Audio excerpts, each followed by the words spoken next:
Movie की starting में एक ऑथर एक बुक को रीड करता है जहाँ पे वो फेरी टेल के बारे में बताता है कि कैसे एक प्रिंसेस एक कैसल में रहती थी जहाँ पे उसकी रखवाली के लिए एक ड्रैगन था। उस प्रिंसेस को एक कर्स मिला था कि वो वहाँ से बाहर नहीं निकल सकती और उसकी नींद को उठाने के लिए एक प्रिंस आएगा। तभी हमें पता चलता है कि ये सब कुछ तो एक राक्षस पढ़ रहा है और बुक का पेज फाड़ देता है और कहता है कि ऐसा भी कभी होता है क्या, कोई प्रिंस किसी भी प्रिंसेस को नहीं बचा सकता। जिसके बाद हम मूवी के मेन लीड कैरेक्टर को देखते हैं जो कि एक बहुत ही भयानक और गंदा सा राक्षस था जिसका नाम श्रेक था। ड्यूलॉक नाम के टाउन में रहने वाले सभी लोग इस दानव को मारना चाहते थे ताकि वो सेफ्टी से रह सके। इसी कारण वो एक बार प्लान बना के श्रेक के घर के वहाँ जाते हैं ताकि वो श्रेक का घर जला सके, लेकिन श्रेक पीछे से आके उन्हें डरा देता है। श्रेक असल के अंदर एक बुरा राक्षस नहीं था, इसी कारण वो किसी को भी नहीं मारता, बस डरा के वहाँ से भगा देता है और खुद के घर के बाहर लगा उसे एक ब्रोशर मिलता है जिसमें लिखा था कि फेरी टेल के कैरेक्टर्स को पकड़ा जा रहा है। टाउन के अंदर रहने वाले सारे लोग जिनके पास फेरी टेल के कैरेक्टर थे वो सभी राजा ने अपने पास बुलवा लिए थे। लोग कुछ चंद पैसों के कारण अपने इन कैरेक्टर्स को बेचने वाले थे। इनमें से कुछ कैरेक्टर मैजिकल थे तो कुछ चीजें बोल भी रही।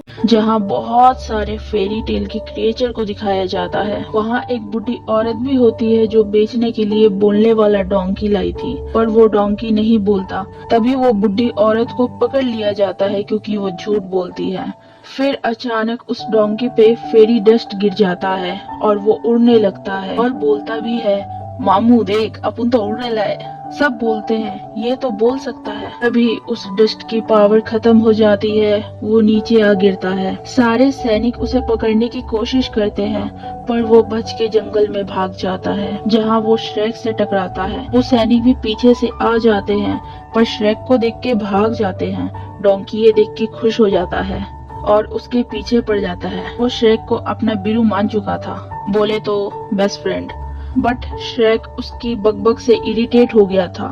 फिर डोंकी श्रेक का घर देख के बोलता है, इतने कम बजट में क्या डेकोरेट किया है। फिर अचानक वो बोलता है, अपन को एक खोली मिलेगा रहने को, अपन को इस दुनिया में कोई भी नहीं है, प्लीज बड़े भाई। और श्रेक दिल का बहुत ज्यादा अच्छा था तो वो मान जाता है, पर वो उसे बाहर रहने को बोलता है और वो सैड होके बाहर चला जाता है पर उसकी बकबक कंटिन्यू रहती है। श्रेक उसे घर के अंदर नहीं बुलाता है, इसी कारण डोंकी कहता है, ठीक है बिड़ू, मैं तो बाहर ही रह लूंगा। रात होने पे श्रेक अपना डिनर एंजॉय कर रहा था। कहीं न कहीं श्रेक को लगता है कि शायद उसे डोंकी को खिलाना चाहिए, लेकिन फिर भी वो अपने आप में मस्त था। तभी वहाँ श्रेक के घर में एक के बाद एक बहुत सारे मेहमान आने लग जाते हैं। ये सारे मेहमान वही फेरी टेल के कैरेक्टर थे। असल के अंदर ये सब कुछ राजा ने किया था। राजा को जब सोल्जर्स ने बताया था कि यहाँ एक दानव रहता है तो इसी दानव को तंग करने के लिए राजा ने सारे फेरी टेल कैरेक्टर श्रेक के घर पे भेज दिए थे। श्रेक इस चीज से परेशान होकर सभी को घर से बाहर भेजता है। वो बाहर आता है तो देखता है यहाँ तो अनलिमिटेड लोग रह रहे हैं। तो वो सभी से पूछता है कि तुम्हें यहाँ किसने भेजा है। तो ये फेरी टेल कैरेक्टर बोलते हैं कि हमें यहाँ लॉर्ड फार्क्वार्ड ने भेजा है। तो श्रेक बोलता है कि मैं अभी किंग के पास जाता हूँ और तुम्हें यहाँ से निकलवा दूंगा। इस बात से ये लोग तो खुश हो जाते हैं कि चलो हमें हमारा घर मिल जाएगा, लेकिन श्रेक को कैसल का रास्ता पता ही नहीं था। वो किसी से भी पूछता है तो कोई भी फेरी टेल कैरेक्टर इस दानव के साथ जाने में रेडी नहीं था। तो सिर्फ और सिर्फ डोंकी ही उसके लिए हाथ उठाता है। ना चाहते हुए भी श्रेक को ये बोलते हुए डोंकी को अपने साथ लेके जाना पड़ता है। यहाँ हम लॉर्ड फार्क्वार्ड को देखते हैं जो कि एक छोटे से कुकी को बहुत परेशान कर रहा था। तभी लॉर्ड के सामने एक मिरर को लाया जाता है। वो उससे पूछता है, ए आईने दिखा अपना कमाल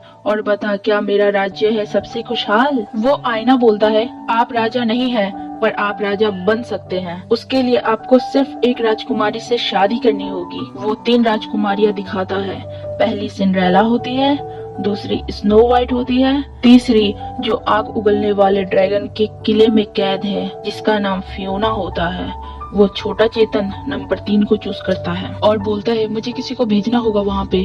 पर मिरर कुछ और भी बताना चाहता था राजकुमारी फियोना के बारे में, पर छोटा चेतन उससे चुप करवा देता है और वो योद्धाओं को बुलाने को बोलता है मुकाबले के लिए। यहाँ श्रेक भी आ जाता है डोंकी के साथ राजा छोटा चेतन से बात करने। वो अंदर जाता है, वो जगह बहुत शानदार थी। तभी श्रेक को अंदर से आवाज आती है। जब वो अंदर जाता है तो वहाँ राजा छोटा चेतन बोलता है सारे योद्धाओं से जो इस मुकाबले को जीतेगा उसे ड्रैगन के कैद से राजकुमारी फियोना को लाने का मौका मिलेगा। कुछ लोग मर भी सकते हैं पर मैं ये कुर्बानी के लिए तैयार हूँ। वो राजा बहुत ही ज्यादा मतलबी और सेल्फिश टाइप का था। तभी श्रेक आगे जाता है। श्रेक को वो राजा देख के बोलता है गंदा, और तुरंत नया योजना बताता है और बोलता है जो ये राक्षस को मारेगा वो विजेता होगा। श्रेक सबको समझाता है आराम से बात करने को, पर वो लोग नहीं मानते तो श्रेक भी लड़ने लगता है और डोंकी भी उसकी हेल्प करता है। श्रेक सबको हरा देता है। फिर वो राजा छोटा चेतन के दिमाग में एक आइडिया आता है और वो राक्षस को विजेता घोषित कर देता है। तभी श्रेक बोलता है मैं अपने दलदल की बात करने आया था। तुम फेरी टेल के क्रिएचर को हटा दो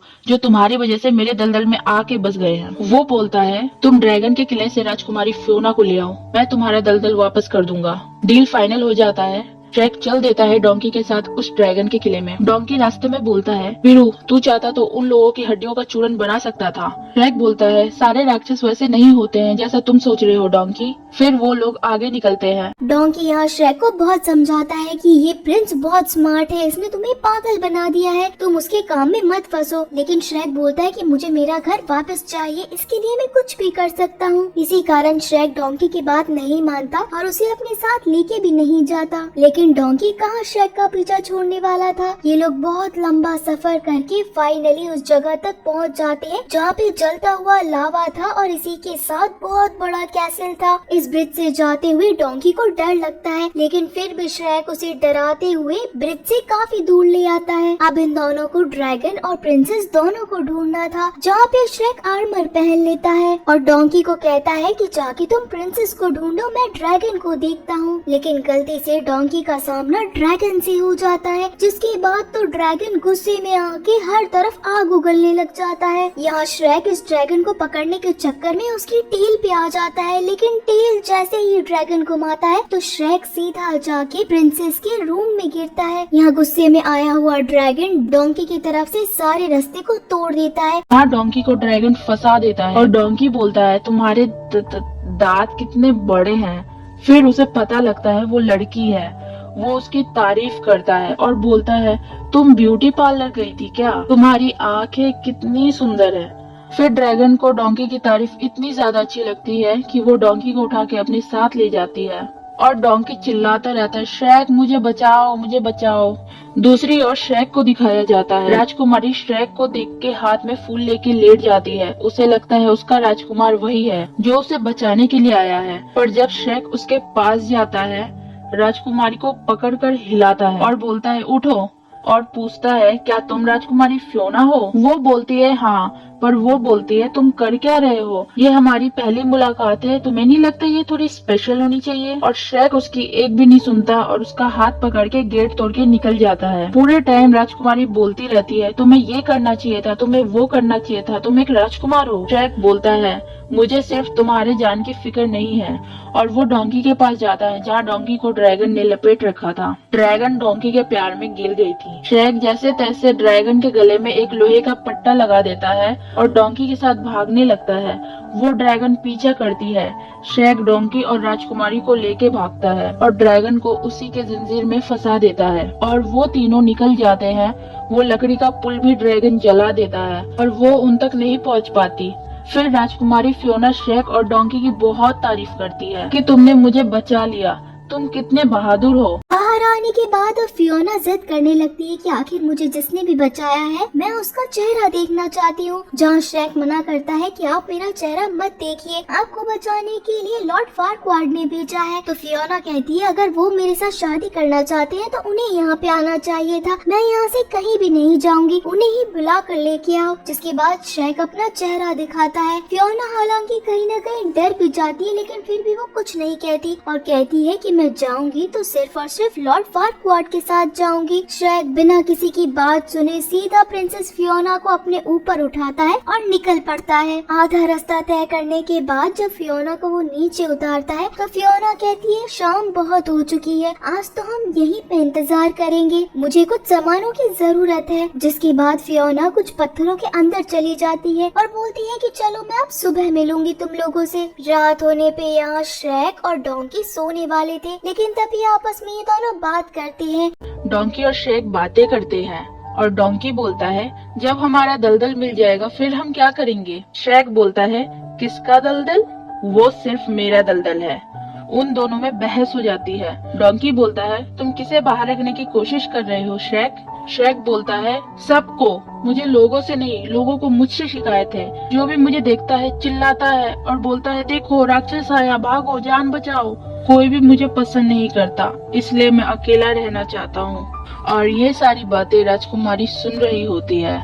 फिर डोंकी श्रेक से बोलता है श्रेक मैं जब तुमसे मिला मुझे तो तुमसे डर नहीं लगा। लॉर्ड फारक्वाड अपनी प्रिंसेस को देखने के लिए बहुत बेताब थे। अगली सुबह प्रिंसेस फियोना उठ जाती है और वो सिंगिंग करने लगती है, जिसके कारण बेचारी एक चिड़िया ही मर जाती है। वो श्रेक और डोंकी के लिए ब्रेकफास्ट बनाती है, क्योंकि कल जो बातें हुई थी इससे वो श्रेक को कहती है कि मैं थोड़ी शर्मिंदा हूँ, कल मिलते से ही हम लोग लड़ रहे थे, तो लो आज ब्रेकफास्ट करो और हमें बहुत दूर जाना है तो चल पड़ो। जिसके बाद कुछ दूर आगे जाने के बाद फियोना को यहाँ जंगल के कुछ लोग पकड़ लेते हैं और फियोना के साथ फ्लर्ट करने की कोशिश करते हैं, लेकिन फियोना काफी स्मार्ट थी। वो एक के बाद एक इन सारे लोगों से बुरी तरीके से लड़ती है। श्रेक और डोंकी तो बेचारे साइड में ही खड़े थे, फियोना ने एक को भी नहीं छोड़ा था। इतनी शानदार फाइट देख के श्रेक पूछता है कि आखिर तुम्हें ये सब कैसे आता है। तो फियोना कहती है कि अगर अकेले रहना है तो ये सब सीखना ही पड़ता है। हमें पता चलता है कि श्रेक और फियोना की मेंटेलिटी एक जैसी है, ये दोनों एक दूसरे के साथ खेलने लगते हैं और खुशी खुशी आगे बढ़ते हैं। फिर से अगले दिन शाम होने वाली थी और सूरज ढलने वाला था, जहाँ फियोना कहती है कि देखो डोंकी कितना थक गया है। असल के अंदर ये लोग काफी पास थे कैसल से, लेकिन फिर भी फियोना रात पे रुकने की जिद करती है। अब जब फियोना और श्रेक साथ में बैठ के कुछ खाना खा रहे थे तो श्रेक सोचता है कि शायद उसे फियोना को बता देना चाहिए कि वो उसे पसंद करता है, लेकिन श्रेक की हिम्मत नहीं होती है। वहीं पे फियोना भी सोचती है कि अगर वो अपने आप से आगे होके कहता तो सही रहता। डोंकी ये बात समझ जाता है और श्रेक को कहता है कि तुम्हें जाके उससे बात करनी चाहिए, क्योंकि अगले दिन तो वो चली जाएगी। तो श्रेक कहता है कि मैं इतना भद्दा और बदसूरत हूँ कि इतनी प्यारी प्रिंसेस मुझसे क्यों शादी करेगी, वो तो मुझसे डरती होगी। तो डोंकी कहता है इस बात का मालूम तो तुम्हें बाद में पता चलेगा ना, जब तुम उनसे बात करोगे। अब यहाँ अंधेरा हो चुका था तो डोंकी सोचता है कि चलो मैं खुद ही जाके प्रिंसेस फियोना से बात करता हूँ कि श्रेक उन्हें पसंद करता है। लेकिन जब डोंकी अंदर पहुंचता है तो वो डर के मारे पागल हो जाता है, क्योंकि यहाँ पे प्रिंसेस फियोना नहीं बल्कि एक और राक्षसनी थी। डोंकी इस राक्षसनी को कहता है कि तुमने फियोना को खा लिया है, निकालो हमारी प्रिंसेस को। तभी फीमेल ऑगर कहती है कि मैं ही फियोना हूँ, मैं ही वो प्रिंसेस हूँ, जरा देखो मेरी तरफ। तभी डोंकी कहता है कि तुम्हें ये क्या हो गया, तुम थोड़ी देर पहले तो बिल्कुल ठीक थी। जहाँ फियोना कहती है कि बचपन के अंदर मुझे एक विच ने कर्ज दिया था कि शाम होते ही और सूरज ढलते ही मैं इतनी ज्यादा अगली हो जाऊंगी, जिसके बाद में मुझे सिर्फ मेरा सच्चा प्यार ही ठीक कर सकता है। इसी कारण मैं मेरे राजा को ढूंढती रहती हूँ कि उसके पहले किस्से में हमेशा की जैसे ठीक हो जाऊंगी। लेकिन अब डोंकी यहाँ पे फियोना को श्रेक के बारे में बताता है कि श्रेक उसे पसंद करता है, लेकिन फियोना कहती है कि मैं इतनी ज्यादा भद्दी हूँ कि मुझे कोई नहीं पसंद करेगा, श्रेक में मुझे अकेला छोड़ देगा। दूसरी तरफ श्रेक यहाँ फियोना के पास आना चाहता था और वो उसे प्रपोज करने के लिए सोचता है। हाथ में फूल लेके वो जैसे ही आगे पहुँचता है तो यहाँ फियोना कह ही रही थी कि इतने भद्दे इंसान से आखिर कौन प्यार करेगा। असल के अंदर वो खुद के लिए कहती है और श्रेक समझता है कि फियोना उसके लिए कह रही है। इतनी बड़ी मिसअंडरस्टैंडिंग हो जाती है, जिसके कारण अगली सुबह तो फियोना सोचती है कि वो श्रेक से बात करेगी और श्रेक को लगता है कि फियोना ने उसे गंदा बोला है। इसी कारण श्रेक फियोना से बिल्कुल बात नहीं करता और फियोना को कहता है कि मैंने सब कुछ सुन लिया है। फियोना को लगता है कि श्रेक उसके गंदेपन के बारे में जान चुका है है। तभी इन दोनों के आर्गुमेंट के बीच में लॉर्ड फारक्वाड यहीं पहुंच जाते हैं। वो श्रेक से अपनी डील पूरी करते हैं और उसे अपना घर वापस लौटा देते हैं। श्रेक यहाँ से जाने के लिए बिल्कुल तैयार था, लेकिन तभी वो फियोना के पास जाता है और सीधा लॉर्ड फारक्वाड अपने घुटनों पे बैठ के फियोना को प्रपोज कर देता है। फियोना इतने छोटे से राजकुमार को देख के परेशान हो जाती है कि ये कैसा राजकुमार है, लेकिन असल के अंदर तो वो श्रेक के ऊपर पे गुस्सा थी। इसी कारण वो शादी के लिए हाँ कर देती है और कहती है कि शादी कल नहीं बल्कि आज ही होगी। दूसरी तरफ श्रेक गुस्से में आके डोंकी को भी भगा देता है और बोलता है कि मैं अकेला रहना चाहता हूँ, तुम मेरे साथ बिल्कुल नहीं चलोगे। इतना गलत सलत कहने के बाद डोंकी को भी बहुत बुरा लगता है और वो भी अपने रास्ते चला जाता है। रात होने पे श्रेक बिल्कुल अकेला था। वहीं पे फियोना भी अपनी शादी की तैयारियां कर रही थी। डोंकी यहाँ पे वापस से इसी ड्रैगन से मिल जाता है, लेकिन इस बार डोंकी श्रेक को अकेला नहीं छोड़ता। वो श्रेक के घर के बाहर आके बोलता है कि इसका आधा घर मेरा भी है, मैंने भी प्रिंसेस को बचाने में पूरी मदद की है, तो डील के अनुसार ये आधा घर मेरा हुआ। तो श्रेक बोलता है कि तुम कब से आने लग गए इस डील में, तुम भागो यहाँ से, ये घर सिर्फ और सिर्फ मेरा है। जिसके बाद इन दोनों के बीच में हुई लड़ाई सारी लड़ाई खत्म कर देती है। डोंकी यहाँ पे श्रेक को समझाने की कोशिश करता है कि एक बार तो तुम्हें फियोना से बात करनी चाहिए। तो श्रेक कहता है कि वो तो मुझे बहुत गंदा समझती है, इतना अगली राक्षस की वो मुझसे कभी बात भी नहीं करना चाहती। तो डोंकी कहता है कि मैं तुम्हें कुछ नहीं बता सकता, हम लोग तुम्हारे बारे में बात नहीं कर रहे थे। तो श्रेक एक्साइटेड हो जाता है और पूछता है कि क्या, तो फिर तुम लोग किसके बारे में बात कर रहे थे? तो डोंकी कहता है कि ये बात तो तुम्हें फियोना से जाके पूछना चाहिए। श्रेक कहता है कि आज तो उसकी शादी है, मैं आखिर कैसे जाऊंगा उसके पास। तभी वहाँ पे डोंकी अपनी गर्लफ्रेंड यानी कि ड्रैगन को बुलाता है। ये ड्रैगन इन दोनों को उड़ा के सीधा फियोना के पास ले जाते हैं। यहाँ पे फियोना की शादी लॉर्ड फारक्वाड से होने ही वाली थी कि तभी बीच में श्रेक आ जाता है, जो कि फियोना को समझाने की कोशिश करता है कि लॉर्ड फारक्वाड तुम्हारे लिए बिल्कुल अच्छा इंसान नहीं है, वो राजा बनने के लिए तुमसे शादी कर रहा है। जहाँ पे फियोना कहती है तुम्हें इससे क्या मतलब, चाहे वो मुझसे शादी करे या नहीं करे, कौन सा तुम मुझसे प्यार करते हो। लेकिन तब यहाँ पे श्रेक फियोना को प्रपोज कर देता है कि मैं तुमसे प्यार करता हूँ। तब फियोना कहती है कि मुझे भी तुम्हें कुछ बताना है। यहाँ सनसेट होने ही वाला था, इसी कारण जैसे ही फियोना के ऊपर सूरज की रोशनी पड़ती है तो फियोना एक ऑगर में बदल जाती है। वहाँ बैठे सारे लोग बिल्कुल चौंक जाते हैं कि ये तो एक राक्षसनी है, ये प्रिंसेस कैसे हो सकती है। श्रेक को भी लगता है कि ये इतनी कैसे बदल गई। जहाँ फियोना कहती है ये ही तो मैं तुम्हें बताना चाहती थी। लेकिन अब लॉर्ड फारक्वाड को गुस्सा आ जाता है। वो बोलता है कि मेरी तुमसे शादी हो चुकी है, जाके इस प्रिंसेस को वापस से बंद कर दो और मैं अब यहाँ का किंग बन चुका हूँ। बेचारे श्रेक और फियोना को बहुत सारे सोल्जर्स ने पकड़ लिया था। तभी श्रेक एक सीटी बजाता है। तभी यहाँ पे उड़ती हुई ड्रैगन पहुँच जाती है, जो कि सीधा आके लॉर्ड फारक्वाड को खा जाती है। जिसके बाद श्रेक यहाँ पे फियोना को किस करता है। देखते ही देखते सारा कर्स मैजिक के अंदर बदलने लगता है, लेकिन असल के अंदर फियोना एक नॉर्मल इंसान नहीं बल्कि एक ऑगर बन के रह जाती है। फियोना को लगता था कि उसका कर्स खत्म हो जाएगा, लेकिन उसके सच्चे प्यार के कारण वो भी एक ऑगर में ही बदल जाती है। जिसके बाद श्रेक और फियोना भी शादी कर लेते हैं। यहाँ पे सारे मेहमान फेरी टेल के क्रीचर थे, जो कि इन दोनों की शादी देख के बहुत खुश थे। इसी के साथ यहाँ डोंकी और ड्रैगन का भी रिलेशनशिप स्टार्ट हो जाता है। ये दोनों अपनी हैप्पी लाइफ के लिए आगे निकल जाते हैं और इसी के साथ ही प्रिंस और राक्षस वाली कहानी यहीं पे खत्म होती है।